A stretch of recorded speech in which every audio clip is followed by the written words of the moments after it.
Gaston Bachelard écrit en 1948, dans La Terre et les rêveries de la volonté, qu'une force imaginante est inscrite au cœur du psychisme humain.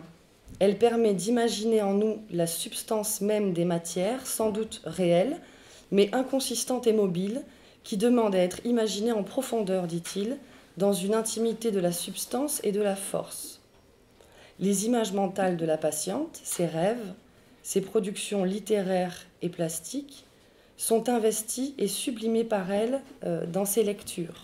Cette quête artistique est un recommencement perpétuel qui vise toujours une matérialité phénoménale qui résonne dans le sensible.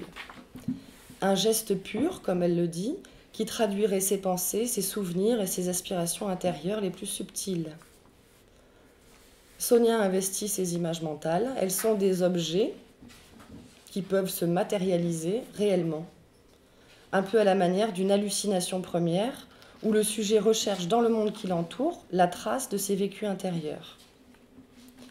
Comme dirait Lacan, il doit retrouver l'objet dont le surgissement est fondamentalement halluciné. Cette quête artistique est un jugement qui fait passer du penser à l'agir, comme le dit Freud, qui décrit justement la Béjaïung comme le trajet qui va de la perception par les sens vers la conscience et le jugement de réalité. Freud en isole deux temps successifs, les jugements d'attribution et les jugements d'existence. Un jugement d'existence, c'est comme ce qui permet d'affirmer l'existence ou non d'une chose. Est-ce que la représentation intérieure correspond à ce que le sujet retrouve dans la réalité ? Car si la représentation qui reproduit la perception est retrouvée dans la réalité extérieure, alors la chose représentée existe réellement. Nous comprenons dès lors que la négation énoncée par la patiente, qui dit « mon art n'est pas extérieur à moi, c'est moi-même », constitue bien un jugement d'existence qui n'a pas eu lieu, qui n'a pas abouti.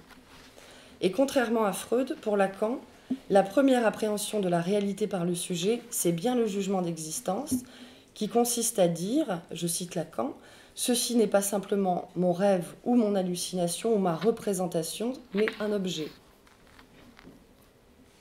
C'est ce dont il s'agit lorsque la patiente dit ressentir une tension qui meut tout ou partie de son corps depuis l'extérieur et pour laquelle aucun soulagement ne peut advenir par la force de sa volonté, sauf ses propres créations artistiques. Dans la genèse du sentiment de réalité du sujet psychotique, comment le rejet d'un signifiant primordial l'installerait en creux dans le refus d'un système de signifiants, dans une langue, donc.